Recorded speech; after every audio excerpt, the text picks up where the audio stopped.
হাতের তালু অপেক্ষা হাতের উল্টা পিঠে বা এই যে কবজির নিচে যে অংশগুলো এখানে কালারটা কিছুটা হলেও কম আসে। তাই সবসময় চেষ্টা করবেন এই পোর্শনগুলোতে মোটা পাতলা দুইটা মিলায়ে কাজ করার, শুধু পাতলা কাজ করবেন না, কারণ এখানে পাতলা চামড়া হওয়ার জন্য যে কোনো মেহেদি তুলনামূলক 1% হলেও কালার কম আসে।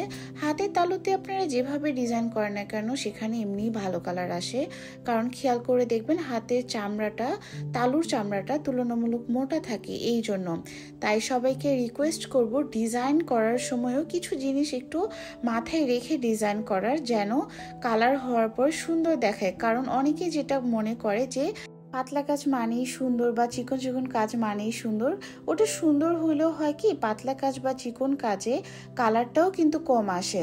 তো সবসময় মেহেদির দোষ না দিয়ে আমরা যদি একটু ডিজাইন করার সময় কিছু জিনিস মাথায় রেখে কাজ করি তাহলে আলটিমেটলি সেটা দেখতেও সুন্দর লাগবে, কালার হওয়ার পরও ওটা ভালো লাগবে। কারণ মেহেদি পরার পরে এই যে মেহেদি যেটা সেটা থাকে বা কতক্ষণ, 5 থেকে 6 ঘন্টা, কিন্তু কালারটাই কিন্তু স্টে করে 5 থেকে 6 দিন।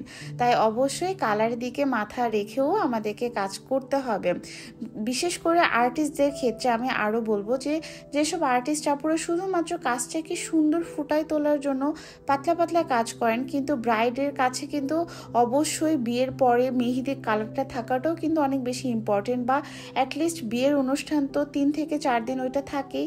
তো তাই সবাইকে রিকোয়েস্ট করব ডিজাইন করার সময় সবটা মাথায় রেখে ডিজাইন করার। আর যেহেতু অর্গ্যানিক মেহেদিতে কালার আসতে সময় লাগে, তাই আপনারা অবশ্যই অনুষ্ঠানের মিনিমাম 1 দিন আগে মেহেদিটা অ্যাপ্লাই করবেন। যেমন শুক্রবারে বিয়ে হইলে বুধবার বিকালে মেহেদিটা অ্যাপ্লাই করবেন, এতে করে শুক্রবারে আপনারা ভালো কালারটা পাবেন।